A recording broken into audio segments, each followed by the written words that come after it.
आपने ले लिया मेटल। मेटल के अंदर आप क्या कर रहे हो, स्मॉल अमाउंट में कोई दूसरी मेटल ऐड कर रहे हो, ठीक है ना, तो इससे अलॉय बन सकता है। और दूसरा क्या हो सकता है कि मेटल के अंदर आप कुछ स्मॉल अमाउंट में आप नॉन मेटल ऐड कर रहे हो, तो हमारे पास क्या हो सकता है, अलॉय फॉर्मेशन हो सकता है। Iron is the most widely used metal. सबसे ज्यादा यूज में आने वाला जो मेटल है वो होता है दोस्तों हमारे पास आयरन।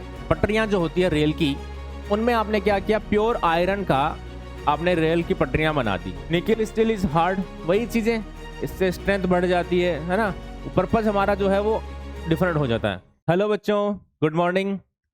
तो हमारे मेटल नॉन मेटल चैप्टर के 3 लेक्चर कंप्लीट हो चुके हैं। आज हम स्टार्ट करने जा रहे हैं हमारा 4th लेक्चर, जिसमें हम क्या करेंगे, मेटल के एक्सट्रैक्शन के बारे में बात करेंगे। 3rd लेक्चर जब हमारा फिनिश हुआ था तो मैंने 3rd के फिनिशिंग टाइम पे या फिनिशिंग लाइन पे मैंने बोला था कि 4th लेक्चर में हम क्या करेंगे, हमारा जो मेटलर्जी है, यानी किसी मेटल को एक्सट्रैक्ट करने का जो प्रोसेस है ना, उनके बारे में स्टडी करेंगे, जिसको हम बोलते हैं मेटलर्जी ऑफ मेटल्स। ठीक है, जिसमें हमें क्या पढ़ना होता है कि किसी मेटल को प्योर फॉर्म में हम कैसे एक्सट्रैक्ट कर सकते हैं। ठीक, तो फर्स्ट सेकंड थर्ड लेक्चर में हमने फर्स्ट लेक्चर में हमने मेटल नॉन मेटल की प्रॉपर्टी पढ़ी थी, है ना। सेकंड में हमने उनकी केमिकल प्रॉपर्टीज पढ़ी थी। थर्ड में हमने क्या करा था कि हमारे पास जो प्रोसेस थे, है ना, मेटल की रिएक्शन, नॉन मेटल की रिएक्शन, उन सब के बारे में हमने स्टडी किया था। ठीक, अब है हमारे पास कि मेटल को हम किस तरीके से एक्सट्रैक्ट कर सकते हैं, ठीक है ना, और उसी प्रोसेस को हम बोलते हैं मेटलर्जी। ठीक है, इसमें हम क्या करने वाले हैं आज के लेक्चर में। आज के लेक्चर में सबसे पहली चीज तो हमारे पास तो ये है कि हम इसमें स्टडी करेंगे एक तो अलॉयज के बारे में, कि अलॉय क्या होते हैं, इनका क्या यूज होता है, इन सब के बारे में पढ़ेंगे। सेकंड हमारे पास होता है मेटलर्जी, यानी मेटल को एक्सट्रैक्ट करने की जो प्रोसेस होती है उसके बारे में। डन, इन सब चीजों के बारे में आज हम स्टडी करने जा रहे हैं भाई। तो चलो स्टार्ट करते हैं फिर। तो सबसे पहला हमारे पास आता है दोस्तों, वो है अलॉय। कि अलॉय जो है वो क्या होते हैं, ठीक है ना। अलॉय के बारे में स्टडी करते हैं कि अलॉय क्या होते हैं। Alloy is the homogeneous mixture of 2 और मोर मेटल्स और नॉन मेटल्स। यानी क्या होता है, आपके पास कोई एक पर्टिकुलर मेटल है, उस मेटल में मैं क्या कर सकता हूं कि कुछ अमाउंट वेरी स्मॉल अमाउंट में अगर मैं उसमें कोई मेटल इंजेक्ट करवा दूं, यानी मेटल के अंदर कोई दूसरी मेटल डाल दूं मैं, या फिर क्या करूं, एक मेटल के अंदर मैं कोई दूसरी नॉन मेटल इंजेक्ट कर दूं, तो उससे जो हमारे पास जो मटेरियल बनेगा, उस मटेरियल को हम बोलते हैं अलॉय। ठीक है ना, तो समझना दोस्तों क्या है, N alloy is homogeneous mixture of 2 और मोर मेटल्स और नॉन मेटल्स। यानी मेटल के अंदर आपने ले लिया मेटल, मेटल के अंदर आप क्या कर रहे हो, स्मॉल अमाउंट में कोई दूसरी मेटल ऐड कर रहे हो, ठीक है ना, तो इससे अलॉय बन सकता है। और दूसरा क्या हो सकता है कि मेटल के अंदर आप कुछ स्मॉल अमाउंट में आप नॉन मेटल ऐड कर रहे हो, तो हमारे पास क्या हो सकता है, अलॉय फॉर्मेशन हो सकता है। ठीक है ना। सबसे बेस्ट सिंपल एग्जांपल की अगर मैं बात करूं तो वो होता है हमारे पास स्टील। स्टील जो है ना दोस्तों, वो हमारे पास आयरन और कार्बन का एक कंपोजिशन किया हुआ एक सब्सटेंस है, जिसको हमने अलग नाम दे दिया गया स्टील। जबकि जनरली हम ये मानते हैं कि स्टील जो है वो आयरन है।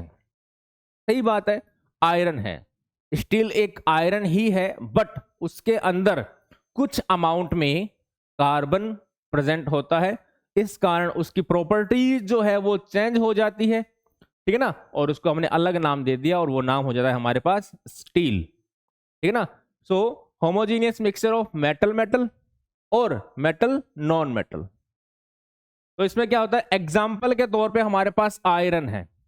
Iron is the most widely used metal. सबसे ज्यादा यूज में आने वाला जो मेटल है वो होता है दोस्तों हमारे पास आयरन। ठीक है ना। अब आयरन के बारे में सुनो कि आयरन अगर प्योर फॉर्म में है तब तो वो हम उसको कंप्लीटली आयरन बोलेंगे।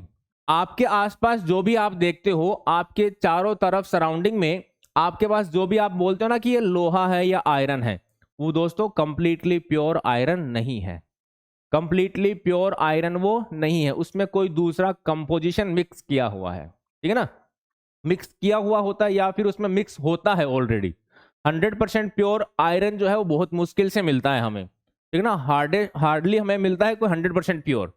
ठीक, तो अब सुने, हमारे पास जो आयरन, अगर मान लो आपको 100% प्योर आयरन अगर होगा, तो उस प्योर आयरन की खास बात क्या है कि उसकी अगर आप उसको थोड़ा सा किसी हथौड़े से पीटते हो, तो पीटने से क्या होगा, उसको सीट फॉर्म में कन्वर्ट हो सकता है, आसानी से कन्वर्ट हो जाता है। उसकी टेंसाइल स्ट्रेंथ जो है वो थोड़ी क्या होती है, कम होती है, उसकी टेंसाइल स्ट्रेंथ कम होती है, मेलेबिलिटी ज्यादा होती है, ठीक है ना।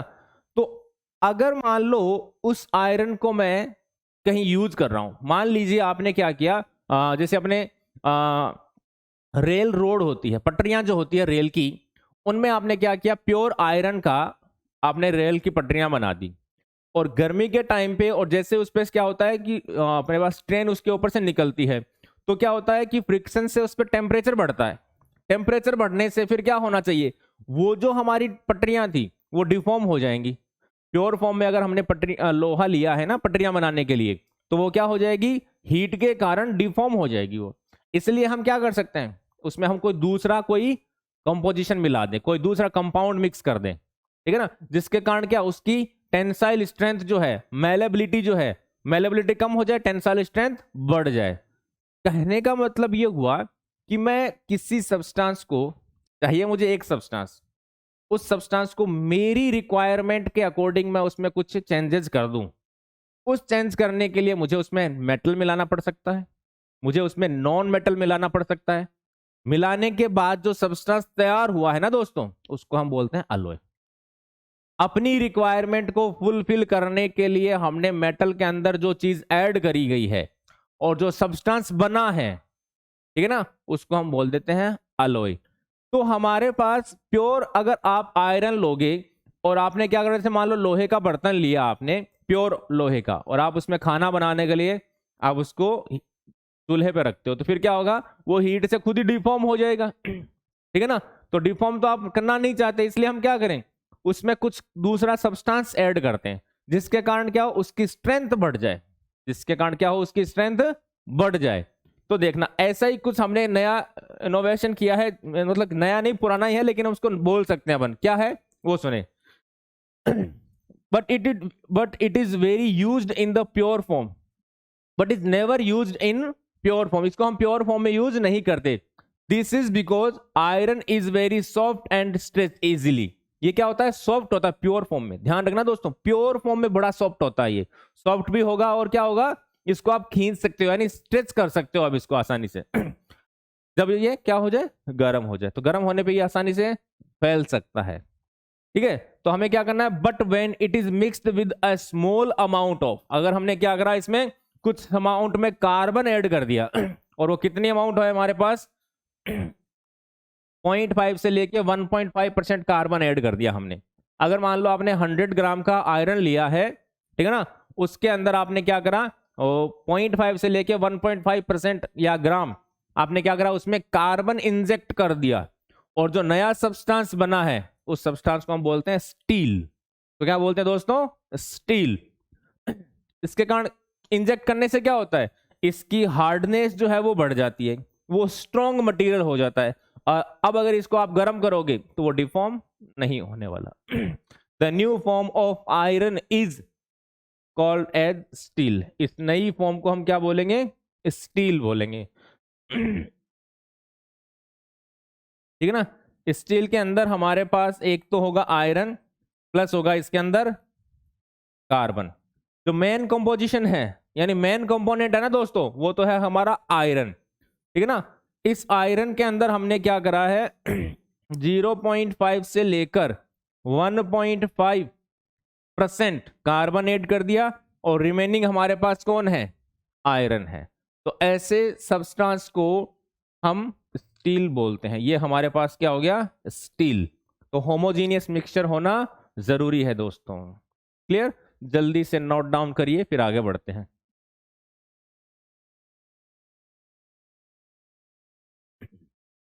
चलो आगे देखते हैं फिर, है ना। अब अभी मैंने आपको बताया कि हम क्या करते हैं, अलॉय का फॉर्मेशन क्यों करते हैं।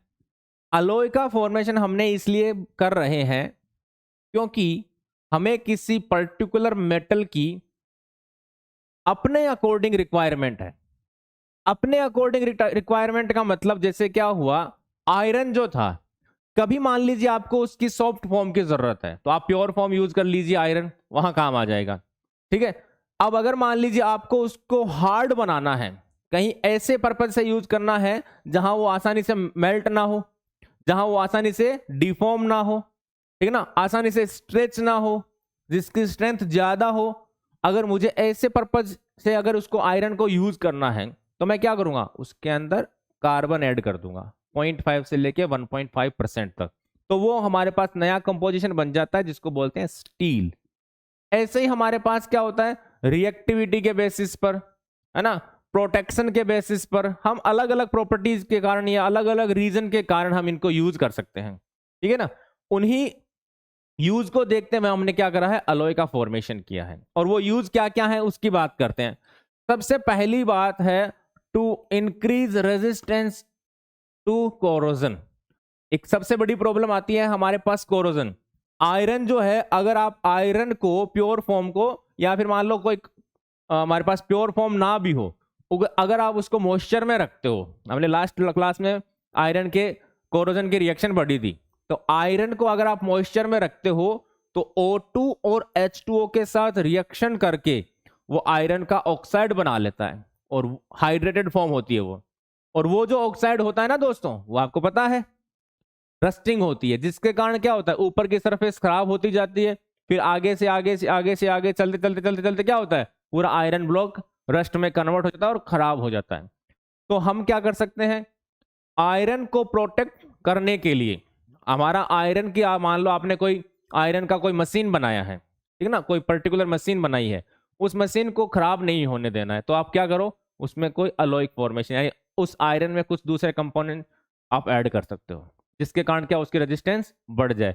तो आयरन में कार्बन ऐड करने से स्टील बनता है, और स्टील को आप चेक कर सकते हो, स्टील की जो हमारे पास घर में चेक करोगे ना, कई हमारे पास बर्तन होते हैं स्टील के, है ना, और क्या होता है घर में, आप जहाँ पे स्टेयर्स लगी होती है, स्टेयर्स के साइड में पकड़ने के लिए हैंडल जो लगे होते हैं वो स्टील के होते हैं, वो शाइनी नेचर के होते हैं, और वो लंबे टाइम तक शाइनिंग ही करते रहते हैं, उन पे कोई कोरोजन नहीं आता, ठीक ना। तो स्टील जो होता है वो कोरोजन रेजिस्ट होता है। तो हमने क्या करा, to increase resistance to corrosion, ठीक है ना, ताकि हमारे मेटल पे कोरोजन ना आए, वो सभी के लिए वैलिड है, ठीक है। दूसरा पॉइंट आता है टू मॉडिफाई केमिकल रिएक्टिविटी। इसमें और इसमें दोनों में एक सिमिलरिटी है, बस नाम चेंज कर दिया गया है।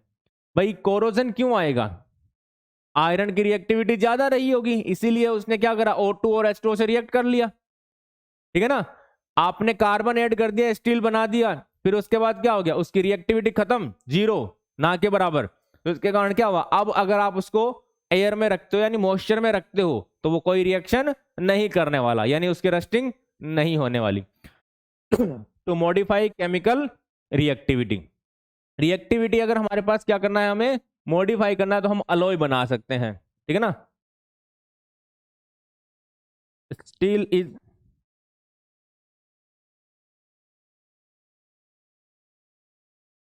Less reactive as compare to iron. Iron के कंपैरिजन में स्टील जो है वो कम रिएक्टिव होता है, तो रस्टिंग भी उसकी नहीं हो पाती, या किसी और के साथ भी रिएक्शन जल्दी जल्दी नहीं करने वाला। टू इंक्रीज द हार्डनेस, ठीक है ना, हम क्या करते हैं, किसी मेटल की हार्डनेस यानी उसकी स्ट्रेंथ बढ़ाने के लिए हम किसी दूसरे मेटल का यूज कर सकते हैं, ठीक है ना, उसमें ऐड कर सकते हैं। फिर आता है हमारे पास to increase tensile strength, tensile strength बढ़ाने के लिए भी हम क्या करते हैं, अलॉय फॉर्मेशन करते हैं। फिर हमारे पास टू प्रोड्यूस गुड कास्टिंग, हमारे पास कास्टिंग पर्पज से भी हम क्या कर सकते हैं, अलॉय फॉर्मेशन कर सकते हैं। फिर आता है to lower the melting point, to lower the melting point, melting point को कम करने के लिए। ये हमारे पास एक एग्जांपल है, इसको आप याद रखिएगा कि हमारे पास एक अलॉय होता है जिसको बोलते हैं हम सोल्डर, एक अलॉय होता है जिसको बोलते हैं हम सोल्डर, ठीक है ना। Solder is an alloy of lead and tin. Lead और टिन का एक होमोजीनियस मिक्सचर होता है, उसको हम बोलते हैं सोल्डर। ये सोल्डर क्या होता है, वेल्डिंग में हमारे पास आपने देखा होगा कई बार कि जो वेल्डिंग करने वाले होते हैं उसके पास एक इक्विपमेंट होता है जिसमें क्या होता है वो डायरेक्टली इलेक्ट्रिसिटी से कनेक्टेड रहता है, और एक रोड होती है अलग से जो क्या करता है उसको उसके बीच में लगा देता है, और जहां वेल्डिंग करती होती है वहां वो टच करता है उसको, है ना, टच करता है, जिससे क्या होता है वहां पे एक आर्क बन जाता है। तो ये जो रोड होती है ना, यही रोड क्या होता है मेल्ट होके उसमें ऐड होती रहती है और वो ज्वाइंट कर देती है ना।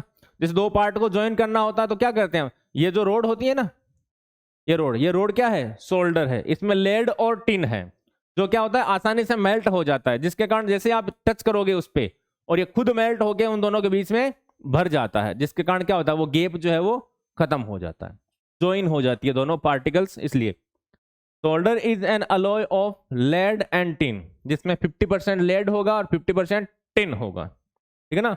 हैज लो मेल्टिंग पॉइंट, इसका मेल्टिंग पॉइंट क्या होता है, कम होता है, ठीक है ना, जिसके कारण हम क्या करते हैं इसको वेल्डिंग में यूज कर सकते हैं, ठीक है।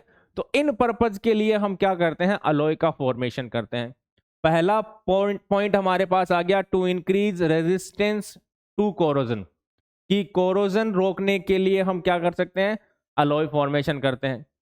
दूसरा पॉइंट आ गया, टू मॉडिफाई केमिकल रिएक्टिविटी, कि मेटल जो है उसको केमिकली इनर्ट बनाने के लिए हम अलॉय यूज कर सकते हैं, अलॉय फॉर्मेशन करते हैं। तीसरा पॉइंट आ गया, टू इंक्रीज हार्डनेस, कि हम हार्डनेस को बढ़ाने के लिए अलॉय फॉर्म कर सकते हैं। चौथा पॉइंट हमारे पास आ गया, to increase tensile strength, tensile strength को बढ़ाने के लिए हम अलॉय फॉर्म कर सकते हैं। टेंसाइल स्ट्रेंथ को कम करने के लिए भी यूज कर सकते हैं, केमिकल रिएक्टिविटी बढ़ाने के लिए भी यूज कर सकते हैं और कम करने के लिए भी यूज कर सकते हैं, ठीक है ना। फॉर गुड कास्टिंग हम इसको यूज कर सकते हैं, ठीक है ना। और आता है हमारे पास, to lower the melting point, melting point को कम करने के लिए भी हम क्या कर सकते हैं, अलॉय फॉर्मेशन कर सकते हैं, ठीक।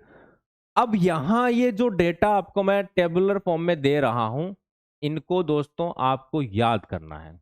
ये पूरा का पूरा डेटा जो है वो आपको याद करना है, जैसे आपने पीरियोडिक टेबल याद कर रखी है वैसे ही आपको इन सब अलॉय के कॉम्पोजिशन जो है वो याद करने हैं, ठीक है ना।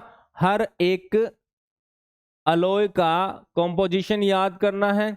आपको क्वेश्चन में इनके यूज या प्रॉपर्टी दी हुई रहेगी और आपको पूछा जाएगा कि कौन सा वाला अलॉय होगा या उस अलॉय का कंपोजिशन क्या होगा, ये चीजें आपसे पूछी जाएगी।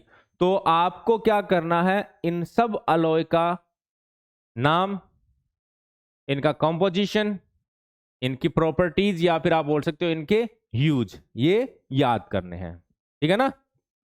इसमें सबसे पहले हमारे पास आता है कॉपर के अलॉय। कॉपर जो है उस कॉपर के कुछ अलॉय है। कॉपर के अलॉय होने का मतलब ये है दोस्तों, मेन जो हमारा मेटल होगा वो तो होगा कॉपर, उस कॉपर के अंदर हम दूसरी मेटल ऐड करते हैं, ठीक है ना। मेन हमारा जो मेटल है वो कौन रहेगा, कॉपर रहेगा। तो सबसे पहला हमारे पास आता है दोस्तों ब्रास, सबसे पहला अलॉय आता है हमारे पास ब्रास, ठीक है ना, ब्रास। अब ब्रास में क्या होता है, कॉपर और जिंक का मिक्सचर होता है दोस्तों। Brass is the mixture of copper and zinc, जिसमें कॉपर जो है वो 60 to 80% रहता है और जिंक जो है वो 20 to 40% रहता है। अगर आपने 60% कॉपर लिया है तो 40% जिंक होगा, अगर आपने 80% कॉपर लिया है तो 20% जिंक होगा, ठीक है ना। कॉपर और जिंक के होमोजीनियस मिक्सचर को हम बोलते हैं ब्रास, ठीक है। इसका हमारे पास यूज क्या होता है, brass is used for decoration purpose, decoration purpose से हम इसको यूज करते हैं। डेकोरेशन पर्पज से मतलब क्या होता है, इसके हम क्या कर सकते हैं, कुछ ऐसे क्या बोल सकते हैं इनको हम, जैसे मोनूमेंट्स बना सकते हैं जो शाइनी नेचर रखते हैं, जैसे प्राइज के रूप में डिस्ट्रीब्यूट करते हैं ना, तो उसमें हम इसको यूज करते हैं। For making many scientific instruments, scientific instrument बनाने में भी हम ब्रास का यूज करते हैं। ब्रास के वायर्स का आप यूज करते हो, फिजिक्स में आपने कई इक्विपमेंट्स पढ़े होंगे, लैब में देखा होगा, उनमें जो वायर्स, इलेक्ट्रिकल वायर्स हो गए या फिर कुछ और कंपोनेंट्स बहुत सारे आते हैं जो कि ब्रास के बने हुए होते हैं, तो साइंटिफिक इंस्ट्रूमेंट बनाने में यूज करते हैं। बॉम्ब कैलोरीमीटर में भी इसी का ही यूज होता है, टेलीस्कोप में इसका यूज होता है, माइक्रोस्कोप में और बैरोमीटर में इसको यूज कर सकते हैं। तो आपको ये यूज पता होना चाहिए कि साइंटिफिक इंस्ट्रूमेंट बनाने में यूज कर सकते हैं, बैरोमीटर में यूज कर सकते हैं, टेलीस्कोप में यूज कर सकते हैं, माइक्रोस्कोप में यूज कर सकते हैं। ये होता है ब्रास, ठीक है ना। 60 to 80% कॉपर और 20 to 40% आ गया हमारे पास जिंक। फिर आता है हमारे पास ब्रॉन्ज। ब्रॉन्ज के बारे में तो आपने सुना ही होगा, ब्रॉन्ज मेडल, ठीक है ना, ब्रॉन्ज मेडल। तो ब्रॉन्ज मेडल में हमारे पास क्या होता है, 75 to 90% होता है कॉपर, 75 to 90% तो होता है कॉपर। अब समझना दोस्तों क्या कारण रहा होगा। देखो यहां पर भी कॉपर जो है ना, ये कॉपर का मेलेबिलिटी ज्यादा होती है, मेल्टिंग पॉइंट कम होता है, ठीक है ना। तो उसको स्ट्रॉन्ग बनाने के लिए उसमें जिंक ऐड किया गया है। यहां पर इसमें टिन ऐड किया गया है, जिंक और टिन, ठीक है ना। यहां ब्रॉन्ज में हम क्या करेंगे, इसमें 10 to लेके 25% इसमें ऐड करते हैं हम टिन, ठीक है ना। और आपको पता है ये स्टेच्यू यूज करने में, बनाने में, सॉरी, कुकिंग यूटेंसिल्स और कॉइन्स बनाने में। आपने पुराने जमाने में देखा होगा कॉपर के, सोने चांदी के सिक्के होते थे, लेकिन हमारे पास ब्रॉन्ज के भी हमारे पास क्या होते हैं, सिक्के उसमें अवेलेबल थे, ठीक है। तो कॉइन्स बनाने में यूज कर सकते हो।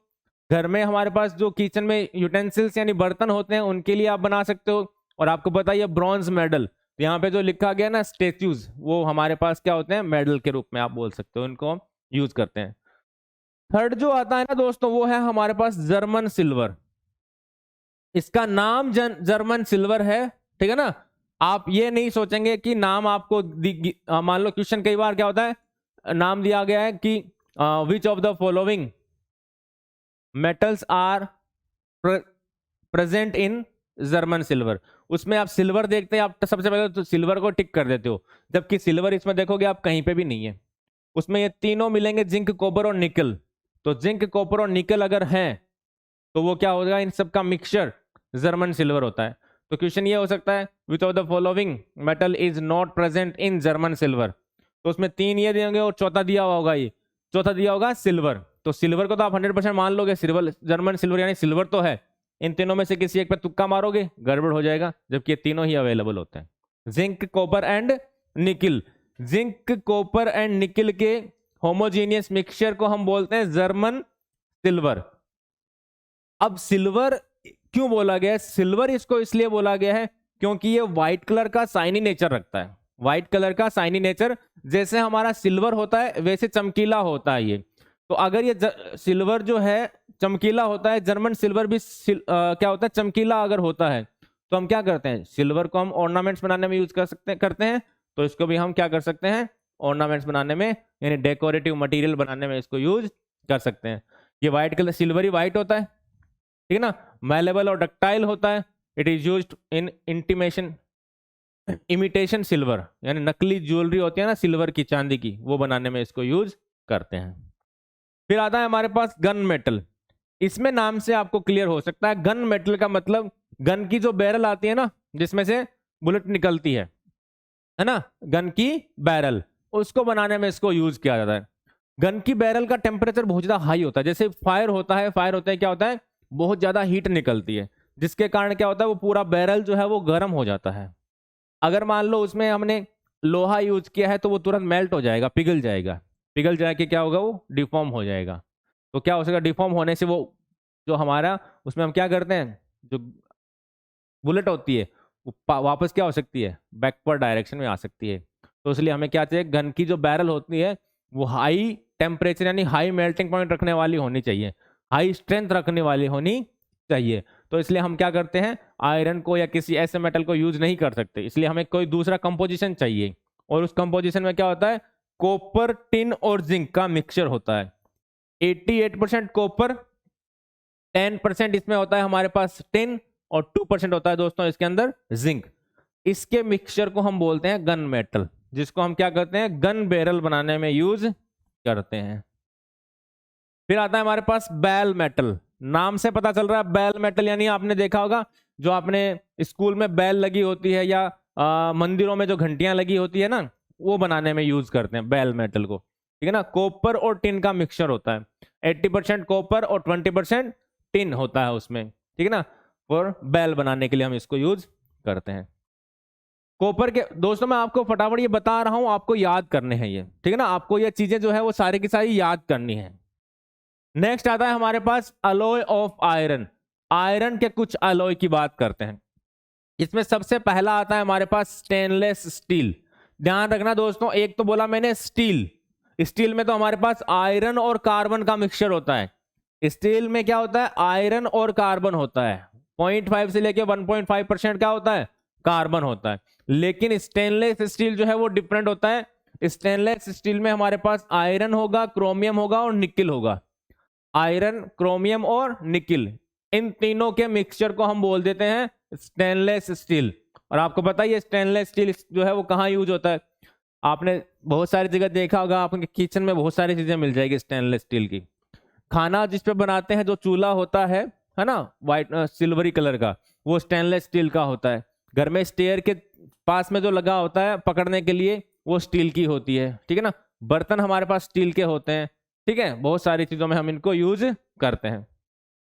फिर आता है हमारे पास नेक्स्ट निकल स्टील। निकल स्टील, निकल स्टील में क्या है, हमारे पास आयरन और निकल का मिक्सचर है। निकल स्टील इसलिए बोला गया है, स्टील तो एक कंपोजिशन है आयरन का, लेकिन निकल स्टील में क्या होगा, आयरन और निकल दो ही चीजें अवेलेबल रहेगी। तो इसमें अगर 96 से लेके 98% आयरन और 2 to 4% आ गया हमारे पास निकल, तो हम इसको बोल देते हैं निकल स्टील। निकल स्टील इज हार्ड, वही चीजें, इससे स्ट्रेंथ बढ़ जाती है ना। पर्पज हमारा जो है वो डिफरेंट हो जाता है। इलास्टिक एंड कोरोजन रेजिस्टेंट होता है, ठीक है। इसमें रस्टिंग नहीं होती है, इलास्टिक होता है, हार्ड होता है, ठीक है। अब इसका यूज क्या हो गया, for making electrical wire cables. Electrical wire cable जो होते हैं उसको बनाने में यूज करते हैं। ऑटोमोबाइल और एरोप्लेन पार्ट बनाने में यूज होता है।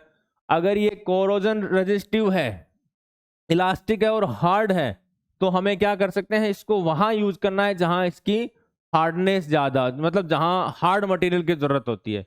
तो एरोप्लेन जो होता है, और एक प्रॉपर्टी और होती है, ये जो हमारे पास स्टील होता है इसका वेट कम होता है, हल्का होता है। ये हल्का होने के कारण हम क्या करते हैं, इसको एरोप्लेन के पार्ट बनाने में यूज कर सकते हैं। हार्ड तो है ही, कोरोजन रेजिस्टिव भी है, ठीक है ना, इसलिए। आर्मर प्लेट बनाने में काम आती है। आर्मर प्लेट जो होती है उनको बनाने में यूज कर सकते हैं। प्रोपेलर सॉफ्ट बनाने में भी इसको यूज कर सकते हैं। फिर आता है हमारे पास एल्निको।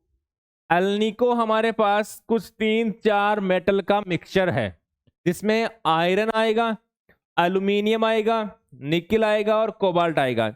आयरन, एल्यूमिनियम, निकिल और कोबाल्ट कौन कौन से एल्निको में, आयरन, एल्यूमिनियम, निकिल और कोबाल्ट। आयरन, एल्यूमिनियम, निकिल और कोबाल्ट, ठीक है ना। ये चारों मेटल जो है वो अवेलेबल रहेगी। इसका नाम है एल्निको।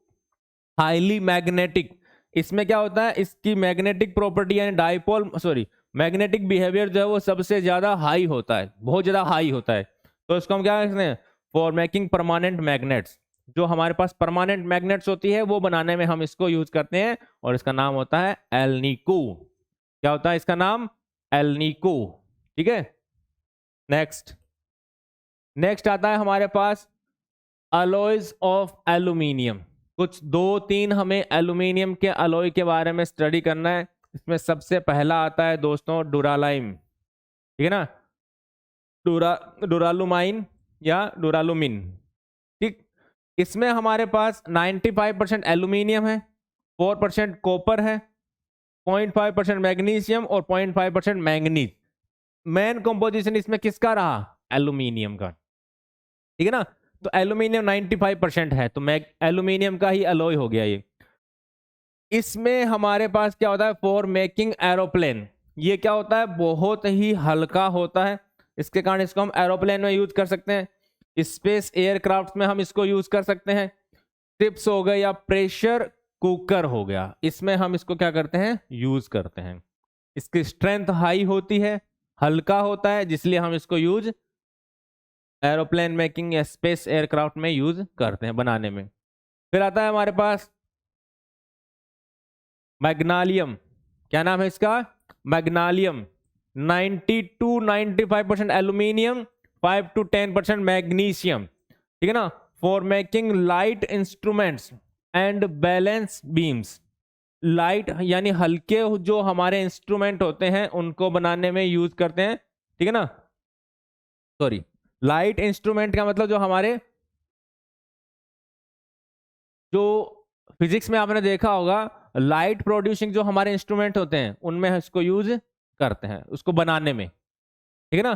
फिर आता है हमारे पास property, it is hard and tough. ये हार्ड होता है और टफ होता है दोस्तों। हार्ड और टफ होने के कारण हम इसको क्या कर सकते हैं, लाइट इंस्ट्रूमेंट या बैलेंस्ड बीम, बीम आपने देखी होगी लाइट की बीम, उसको बनाने में इसको यूज किया जाता है। नेक्स्ट है हमारे पास अलॉय ऑफ लेड। लेड के कुछ अलॉय, इसमें सबसे पहला आपको मैंने अभी अलॉय के स्टार्टिंग में बोला था सोल्डर, है ना। सोल्डर, टिन और लेड का मिक्सचर, 50% टिन 50% लेड, इसके मिक्सचर को हम यूज करते हैं। और बोला गया था इसका मेल्टिंग पॉइंट क्या होता है, लो होता है, जिसको हम क्या यूज करते हैं, सोल्डरिंग में। सोल्डरिंग यानी वेल्डिंग, उसमें यूज करते हैं। फिर है हमारे पास टाइप मेटल, एक और आता है हमारे पास टाइप मेटल। टिन, लेड और एंटीमनी का मिक्सचर होता है, ठीक है ना, for making printing type. Printing type machine होती है ना, उसमें बनाने में इसको यूज किया जाता है, ठीक है। ये तो हो गए हमारे अलॉय। तो दोस्तों आपको हर एक अलॉय की प्रॉपर्टी, उसके कंपोजिशन को याद रखना है, जितने भी हैं उन सबको याद कर लेना है अच्छे से, ठीक। अब एक हमारे पास आता है अम्लगम। ये भी एक अलॉय का ही मान लो कि अलॉय का ही एक टाइप है, एक स्पेशल कैटेगरी होगी अलॉय का। अब इसमें क्या होता है, amalgam is homogeneous mixture of metal and mercury. इसमें क्या हो गया, हमारे पास मेटल के साथ मरकरी मिक्स रहती है ना। अमलगम में क्या होता है, मरकरी तो फिक्स है, उस मरकरी के साथ हम कोई दूसरे मेटल जो है वो मिक्स कर देते हैं और उसको हम बोल देते हैं अम्लगम, ठीक है ना। फॉर एग्जाम्पल आपने सुना होगा सोडियम अम्लगम। सोडियम अम्लगम, सोडियम अम्लगम को आप इस तरीके से लिखते हो NaHG, ये है सोडियम अम्लगम। अब सोडियम अम्लगम की खास बात क्या है, या अम्लगम की खास बात क्या है? खास बात ये होती है कि यहां पर सोडियम जो है इसकी भी ऑक्सीडेशन स्टेट 0 है और मरकरी जो है इसकी भी ऑक्सीडेशन स्टेट जो है वो 0 है, ठीक है। ये अम्लगम, अलॉय में भी सेम कंडीशन होती है, ऑक्सीडेशन स्टेट मेटल की क्या रहती है, 0 रहती है। अब नेक्स्ट इंपॉर्टेंट चीज क्या हुई, जो ये हमारा सोडियम है इसके बारे में आपने पढ़ा हुआ है, इसकी रिएक्टिविटी काफी हाई होती है। इसकी रिएक्टिविटी क्या होती है दोस्तों, हाई रिएक्टिविटी होती है। तो इसकी रिएक्टिविटी को कम करने के लिए, मॉडरेट करने के लिए क्या करते हैं, हम इसको मरकरी के साथ मिक्स कर देते हैं, जिसके कारण क्या होता है, एक मिक्सचर तैयार हो जाता है और इसकी रिएक्टिविटी थोड़ी कम हो जाती है। मरकरी के साथ मिक्स होने के कारण इसकी रिएक्टिविटी क्या हो जाती है, कम हो जाती है दोस्तों, ठीक है ना। Content sodium and mercury, sodium amalgam में different amalgams are prepared according to their use. हम उनके यूज के अकॉर्डिंग, जैसे अलॉय हमने अलग अलग यूज के अकॉर्डिंग तैयार किए थे, वैसे ही हमारे पास अमलगम भी प्रॉपर्टीज, अमलगम भी है जो है वो हमारे डिफरेंट यूज के अकॉर्डिंग तैयार कर सकते हैं। Sodium amalgam is produced to decrease the chemical reactivity of sodium metal. Sodium metal जो हाईली रिएक्टिव होता है उसकी रिएक्टिविटी को कम करने के लिए हम क्या कर देते हैं, सोडियम अमलगम बनाते हैं। फिर आता है हमारे पास tin amalgam is used for silvering cheap mirrors. आपने देखा होगा जो हमारे पास मिरर होते हैं घर में, है ना, वो जो बनाते हैं हम, वो किस चीज का होता है, टिन का होता है। इसमें टिन अम्लगम होता है। टिन जो है वो रिएक्टिव होता है, उसको मरकरी के साथ रिएक्ट करके थोड़ा लिक्विड फॉर्म में कन्वर्ट करके उसकी कोटिंग की जाती है, ठीक है ना, जिसके कारण जो हमारा जो प्लेन मिरर होता है, प्लेन मिरर जो होता है वो मिरर की फॉर्म में काम करने लगता है, ठीक है ना।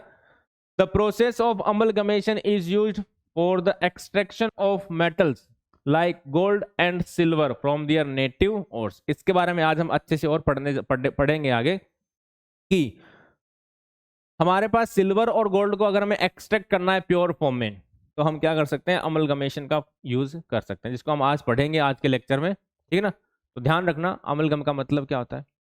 अमलगम में स्पेशल बात क्या होता है, जिस मेटल के, मरकरी को छोड़ दीजिए आप, दूसरी जो मेटल है उसके अकॉर्डिंग नाम रहेगा।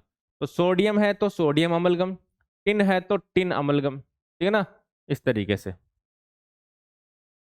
अब आज हम इंपॉर्टेंट चीज जो है वो स्टार्ट करने जा रहे हैं, वो है हमारा मेटलर्जी। इसको हमें अच्छे से ध्यान से पढ़ना है। अभी तक आपने जो चीजें पढ़ी है ना दोस्तों, इसमें हमें ओनली याद करने का डेटा है। वो प्रॉपर्टीज हैं, उनका कॉम्पोजिशन है, वो आपको याद करनी ही पड़ेगी, इसका कोई अल्टरनेट नहीं है। आप अपने अकॉर्डिंग जो सूटेबल लगे आप ट्रिक बनाइए और याद करिए, ठीक है ना। और मेरे पास उसको याद करवाने का फिलहाल कोई अल्टरनेट नहीं है दोस्तों, ठीक है ना। तो आपको उनको याद करना ही है। अब हमारे पास आता है कॉन्सेप्चुअल, कुछ चीजें स्टार्ट होने जा रही है जिसको हम बोलते हैं मेटलर्जी। अब ये मेटलर्जी क्या है इसके बारे में बात करते हैं। अभी तक तो हमने क्या करा, सारे याद करने की चीजें।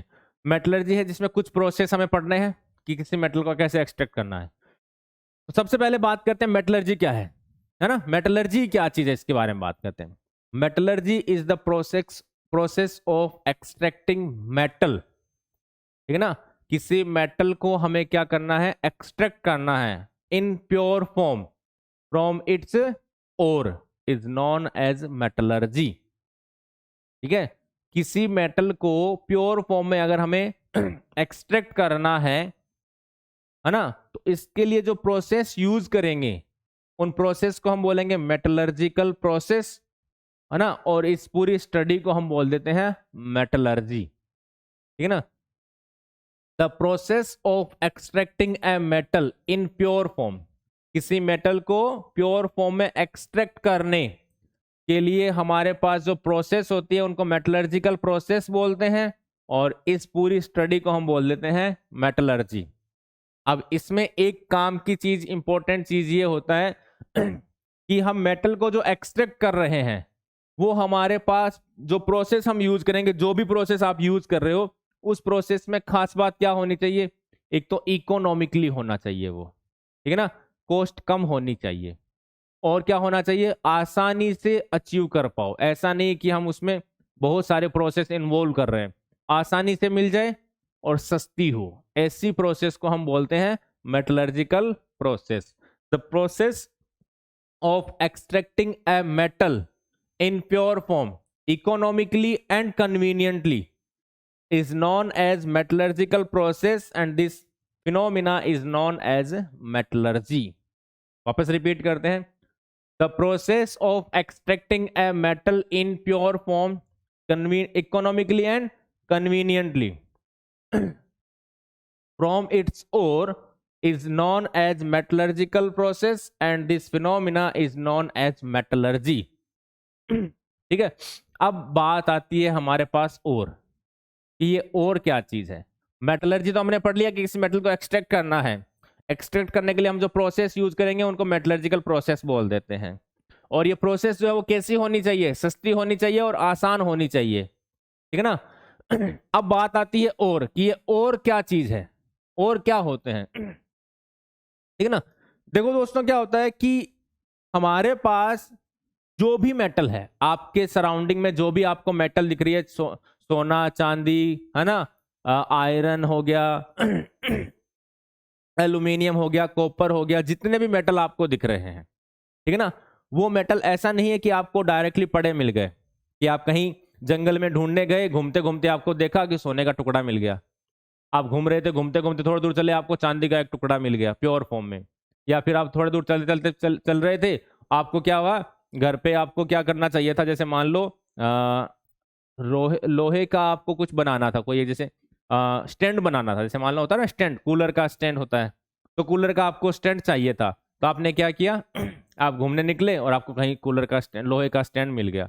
ऐसा नहीं होता ना, है ना, ऐसा नहीं होता। इसके लिए क्या होता है कि हमें पहले तो आयरन चाहिए होगा, है ना, उसको हम क्या करेंगे अपने अकॉर्डिंग मॉडिफाई कर लेंगे। जैसा शेप चाहिए हमें, आयरन तो क्या होता है, मेटल होता है, उनकी डिफरेंट प्रॉपर्टीज होती है, उसके प्रॉपर्टीज के अकॉर्डिंग हम इसको कहीं की प्रॉपर्टीज, मेलेबिलिटी ज्यादा होती है, टेंसाइल स्ट्रेंथ वगैरह वगैरह, तो उसके अकॉर्डिंग हम क्या करते हैं, इनको इनकी डिफरेंट शेप में कन्वर्ट कर लेते हैं। ठीक ठीक है भाई, उनको इनकी प्रॉपर्टी के अकॉर्डिंग हमने क्या करा, मॉडिफाई कर लिया, इनको शेप चेंज कर दी, ठीक है। अब बात ये आती है कि आयरन कैसे मिला। आयरन तो कहीं था ही नहीं। आयरन जो है वो क्या था, एक्चुअल में धरती के अंदर दबा हुआ है, ठीक है ना। अर्थ की क्रस्ट के अंदर कुछ सब्सटेंस फॉर्म में वो है अंदर, ठीक है। अब जब वो धरती के अंदर है तो उसके साथ डिफरेंट डिफरेंट कंपोजिशन होंगे। आयरन के अंदर कोई दूसरी मेटल भी अवेलेबल रहेगी, ठीक है ना। कोई ऑक्सीजन अमाउंट भी रहेगा, सल्फर अमाउंट भी रहेगा, क्लोरीन भी रहेगा, H2O भी रहेगा, बहुत सारे उसमें क्या रहेंगे, इम्प्योरिटीज मिक्स रहेगी। ये जितने भी आयरन को छोड़ के जितनी भी चीजें हैं उन सबको हम बोलेंगे फिलहाल इम्प्योरिटीज। इन सबको हमें हटाना है और प्योर फॉर्म में मेटल को अचीव करना है, ठीक है ना। उन सबको हम बोल दे, जो हमारे पास इम्प्योर फॉर्म में है, जो हमारे पास हम धरती से खोद के लेके आए थे अर्थ क्रस्ट से, उसको तो हम बोल देते हैं ओर, ठीक है ना। उन सबको हम क्या बोल देते हैं, ओर बोल देते हैं। और उसी ओर को हम क्या कर देते हैं, मेटलर्जिकल प्रोसेस में लेके जाते हैं, डिफरेंट डिफरेंट प्रोसेस करते हैं उन पे, और प्रोसेस करके हम क्या कर देते हैं, प्योर मेटल गेन करते हैं, ठीक है।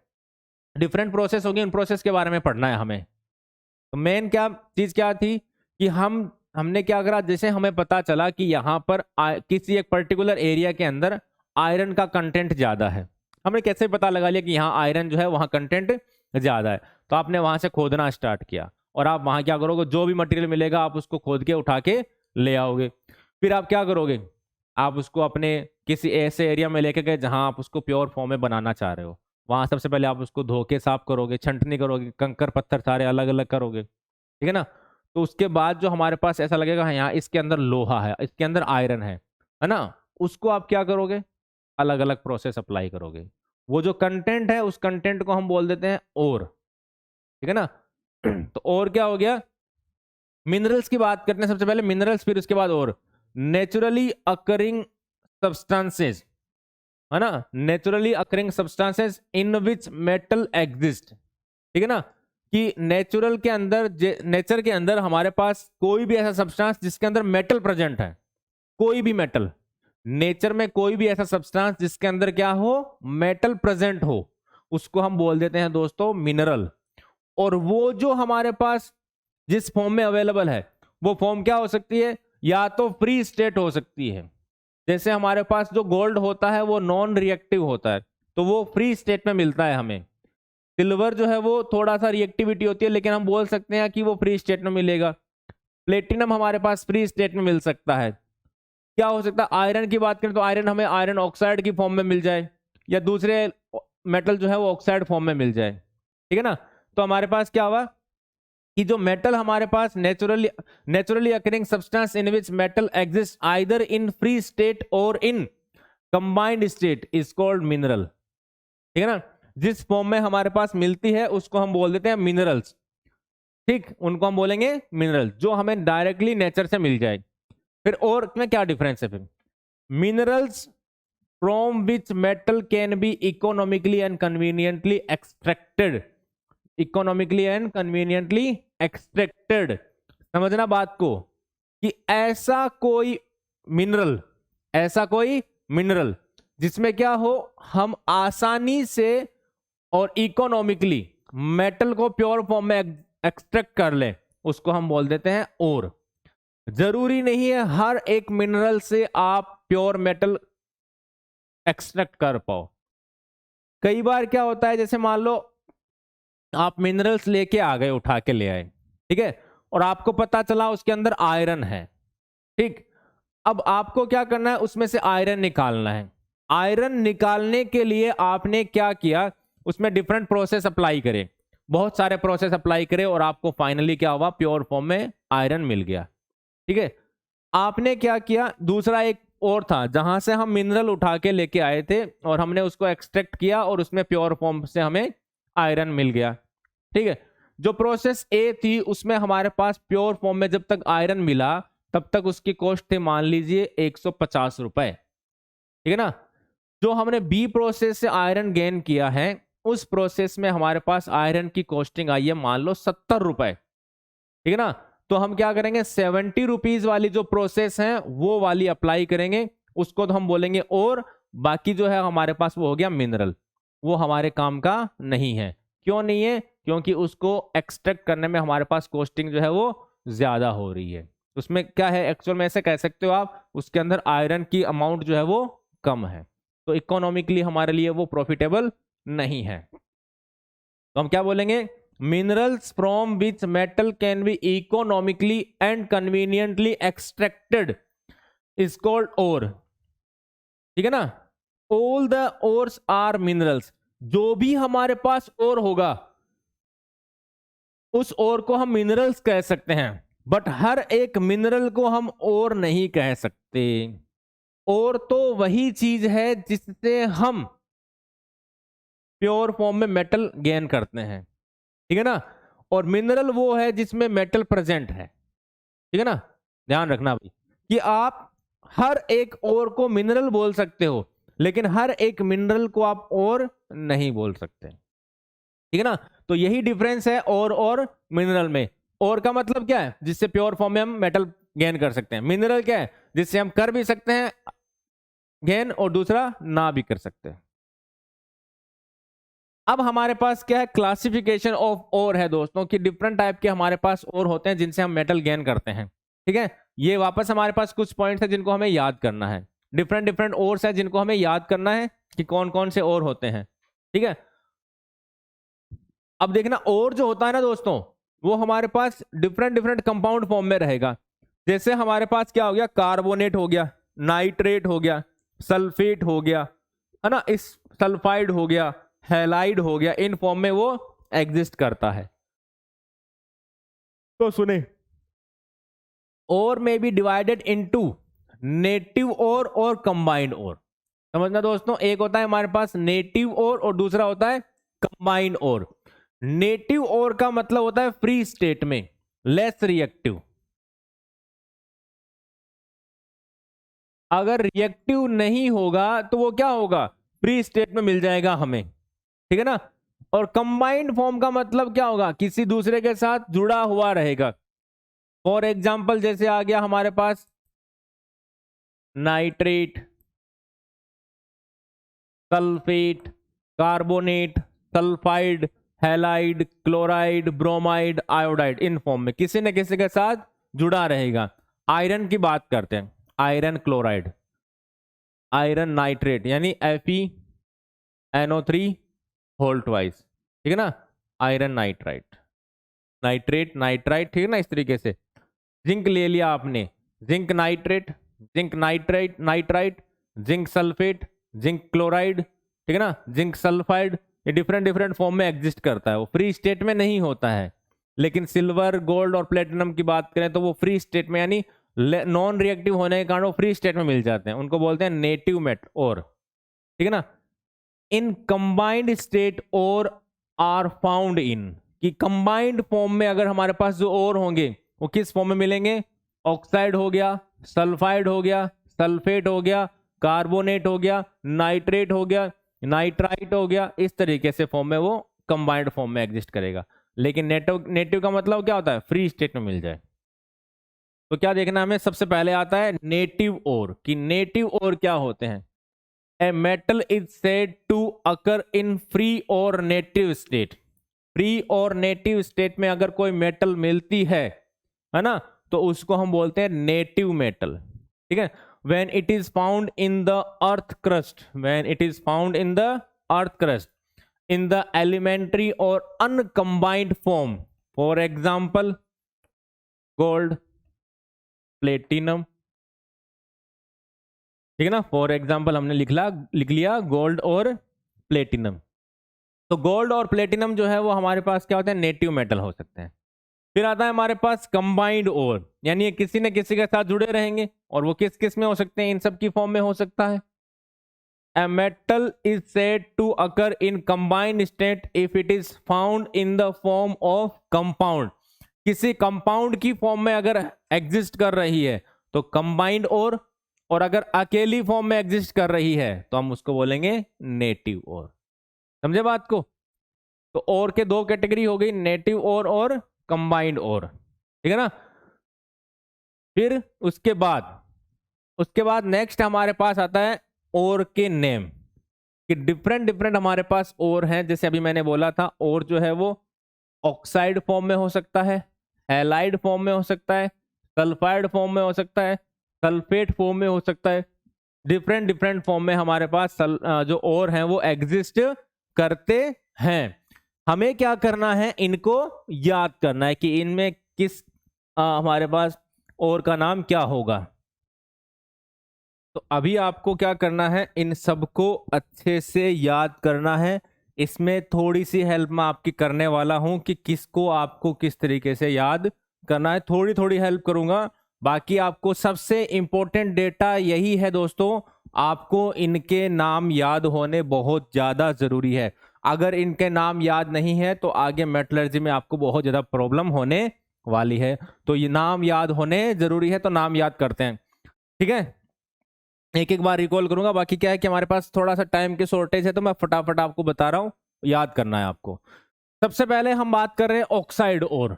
ऑक्साइड का मतलब जो भी मेटल है उसका ऑक्साइड होना चाहिए, मेटल का ऑक्साइड, ठीक है ना। तो हमारे पास एल्यूमिनियम का जो ऑक्साइड होता है दोस्तों उसको बोलते हैं बॉक्साइट। एल्यूमिनियम के ऑक्साइड को बोलते हैं, ऑक्साइड को बोलते हैं बॉक्साइट, Al2O3.2H2O, ठीक है ना। Al2O3.2H2O ये होता है बॉक्साइट, ठीक है ना।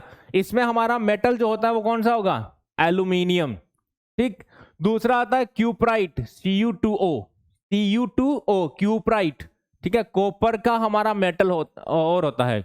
फिर आता है हमारे पास हेमेटाइट, फिर आता है मैग्नेटाइट, टिन स्टोन। कैसेटेराइट का दूसरा नाम होता है टिन स्टोन, कैसेटेराइट का दूसरा नाम होता है टिन स्टोन,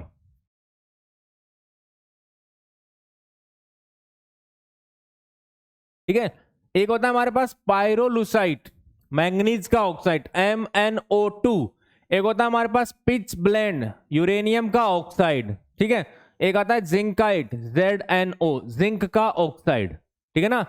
तो bauxite, cuprite, haematite, magnetite, cassiterite, pyrolusite, pitchblende and zincite, ये हमारे पास ऑक्साइड हैं। जो इंपॉर्टेंट थे सारे के सारे हमने इसमें ऐड कर लिए हैं। बॉक्साइट एल्यूमिनियम का होगा, क्यूप्राइट कॉपर का होगा, हेमेटाइट और मैग्नेटाइट दोनों आयरन के ऑक्साइड होंगे। ध्यान क्या रखना है, हेमेटाइट जो है उसमें आयरन जो है वो हमारे पास +3 ऑक्सीडेशन स्टेट में है, और मैग्नेटाइट जो है उसमें +2 और +3 ऑक्सीडेशन स्टेट के आयरन है, ठीक है ना, +2 और +3 वाला। फिर आता है हमारे पास कैसेटेराइट जिसका दूसरा नाम है टिन स्टोन, टिन का ऑक्साइड है। फिर आता है पायरोलुसाइड, मैंगनीज का ऑक्साइड, पिच ब्लेंड, यूरेनियम का ऑक्साइड, U3O8। फिर आता है जिंक का ऑक्साइड जिसको बोलते हैं जिंकाइट। ये सारे के सारे ऑक्साइड हो गए। फिर बात करते हैं हैलाइड, ठीक है ना, हैलाइड यानी हैलोजन से बने, मेटल और हैलोजन का कॉम्बिनेशन, ठीक है ना, मेटल और हैलोजन का कॉम्बिनेशन। सबसे पहले आता है रॉक सॉल्ट, NaCl, ठीक है ना। NaCl का नाम होता है और नाम, ये और या मिनरल का नाम है रॉक सॉल्ट, ठीक है। दूसरा आता है KCl.MgCl2.6H2O, KCl-MgCl2.6H2O, ये होता है कार्नेलाइट, ठीक है ना, इसका नाम होता है कार्नेलाइट। और ये हमारा जो और जिस मेटल का होता है वो होता है मैग्नीशियम, ना कि पोटेशियम या हेलोजन। हेलोजन तो क्लोराइड तो होगा ही नहीं, नॉन मेटल है। मेटल हमें चाहिए था या तो पोटेशियम होगा या मैग्नीशियम होगा। मैग्नीशियम हमारा इसमें क्या होता है, मेन मेटल होता है। फिर आता है हॉर्न सिल्वर, AgCl को हम हॉर्न सिल्वर बोलते हैं, AgCl को हॉर्न सिल्वर कहते हैं। फिर आता है क्रायोलाइट, क्रायोलाइट को दोस्तों इस तरीके से भी लिखा आ सकता है Na3Alf6, this is cryolite, 3NaFAlF3, Na3AlF6, इसको हम बोलते हैं क्रायोलाइट, ठीक है ना। एल्यूमिनियम का हमारे पास हैलाइड होता है। फिर आता है हमारे पास सेल्वाइन, KCl को बोलते हैं सेल्वाइन, पोटेशियम का हैलाइड। सल्फाइड की बात करते हैं, सल्फाइड और। देखो दोस्तों, ऑक्साइड का मतलब ऑक्सीजन 2-, हैलाइड का मतलब हैलोजन पे माइनस। हैलाइड तो आपको पता ही है, ये हैलाइड हो गया, ये ऑक्साइड हो गया। सल्फाइड का मतलब S2-। तो कॉपर पायराइट, ये काफी इंपॉर्टेंट है, इसके बारे में बहुत बार पूछा गया है। Copper pyrite, CuFeS2, copper pyrite बोलते हैं इसको। और ये कॉपर का हमारे पास क्या होता है, और होता है, ठीक है। CuFeS2 copper pyrite. फिर आता है हमारे पास कॉपर ग्लांस Cu2S, ठीक है ना, ये भी हमारे पास कॉपर का ही क्या होगा, सल्फाइड है। फिर आता है HgS जिसको हम बोलते हैं सिनेबार। फिर आता है हमारे पास PbS जिसको हम बोलते हैं गैलेना, ठीक है। फिर आता है ZnS जिंक ब्लेंड, ZnS को बोलते हैं जिंक ब्लेंड। और हमारे पास लास्ट आता है Ag2S अर्जेंटाइट। क्या होता है, अर्जेंटाइट। ये हो गया हमारे पास सल्फाइड। फिर आता है हमारे पास सल्फेट ओर्स। सल्फेट में हमारे पास मैग्नीशियम का सल्फेट होगा हाइड्रेटेड फॉर्म में। ये डॉट H2 आपको क्या बताता है, हाइड्रेटेड फॉर्म, मैग्नीशियम सल्फेट, ठीक है ना, इसको हम बोलते हैं Epson, magnesium sulphate Epson, magnesium का और। फिर आता है जिप्सम CaSO4.2H2O। दोस्तों ध्यान रखना, आपने पढ़ा हुआ है इप्सम और जिप्सम।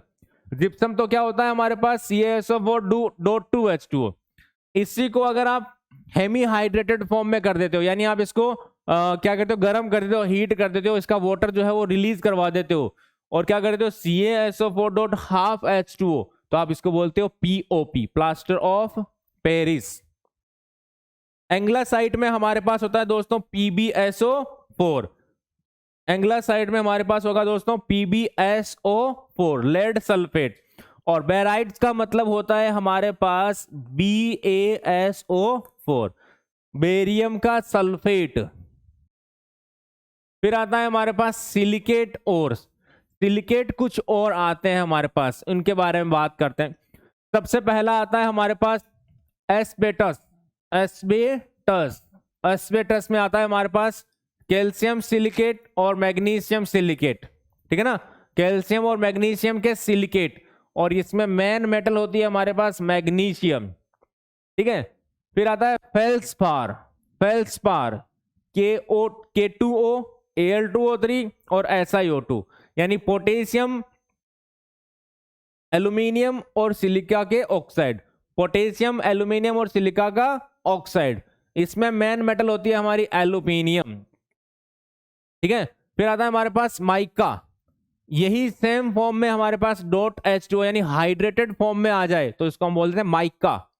K2O.3Al2O3.6SiO2.2H2O, ये होगा हमारे पास माइका। फिर आता है हमारे पास विल्माइट। विल्माइट में हमारे पास Zn2SiO4 जिंक का हमारे पास क्या होता है, सिलिकेट होता है। फिर आता है नाइट्रेट और, यानी नाइट्रेट सिलिकेट का मतलब होता है दोस्तों SiO4 -4, ठीक है ना। फिर आता है नाइट्रेट, सॉरी, नाइट्रेट का मतलब NO3-। इसमें दो है हमारे पास, एक तो होता है चाइल्ड सोल्ट पीटर, NaNO3 को बोलते हैं चाइल्ड सोल्ट पीटर। एक होता है हमारे पास Indian saltpetre, Indian saltpetre KNO3, KNO3 NaNO3। NaNO3 को बोलते हैं चाइल्ड सोल्ट पीटर, KNO3 को बोलते हैं Indian salt Peter. Child salt Peter हमारा सोडियम का नाइट्रेट है यानी और है, और पोटेशियम का और हो गया हमारा इंडियन सोल्ट पीटर। फिर आता है हमारे पास कार्बोनेट। कार्बोनेट का मतलब CO3 2-। इसमें हमारे पास कुछ और है, आप इनको याद करेंगे। और लास्ट है हमारे पास फोस्फेट, PO4 3-, फोस्फेट, ठीक है ना। ये आपको सारे के सारे और जो है वो याद करने हैं। इसमें हमारे पास कार्बोनेट में आता है मैग्नेसाइट, ठीक है ना, मैग्नीशियम कार्बोनेट। ये डोलोमाइट इंपॉर्टेंट है, इसको बहुत बार पूछा गया है। डोलोमाइट हमारे पास कैल्शियम और मैग्नीशियम का कार्बोनेट होता है, CaCO3 MgCO3, ठीक है। फिर आता है कैलामाइन, ZnCO3, ये भी बहुत बार पूछा गया है कैलामाइन के बारे में भी। फिर आता है हमारे पास मेलाकाइट, कॉपर का कार्बोनेट और कॉपर का हाइड्रोक्साइड। इसको आपने कल कोरोजन में पढ़ा था, ठीक है ना, बेसिक कॉपर कार्बोनेट आपने पढ़ा था ये, कि कॉपर को अगर हम क्या कर देते हैं मॉइस्चर में और कुछ टाइम के लिए बहुत देर तक अगर हम जमीन में इसको गाड़ के छोड़ देते हैं तो ये क्या होता है, ग्रीन कलर की कोटिंग बना लेता है। वो यही है कॉपर कार्बोनेट और उसका हाइड्रोक्साइड, ठीक है, मेलाकाइट। ये भी काफी इंपॉर्टेंट है। लाइमस्टोन के बारे में बताने की जरूरत ही नहीं है, आप सब बहुत बार पढ़ा हुआ है आपने। CuCO3 कॉपर कार्बोनेट, ठीक है ना। फिर आता है एज़्यूराइट दोस्तों, हमारे पास एज़्यूराइट और एक आता है हमारे पास मैलाकाइट, ठीक है ना। इन दोनों के फॉर्मूले सेम है, इन दोनों के फॉर्मूले सेम है, बस खाली डिफरेंस यहाँ पे 2 का है, ये 1 रेशियो है और ये रेशियो 2 है, ठीक है। फिर आता है सेरुसाइट लेड कार्बोनेट, फिर आता है सिडराइट आयरन का कार्बोनेट, ठीक है ना।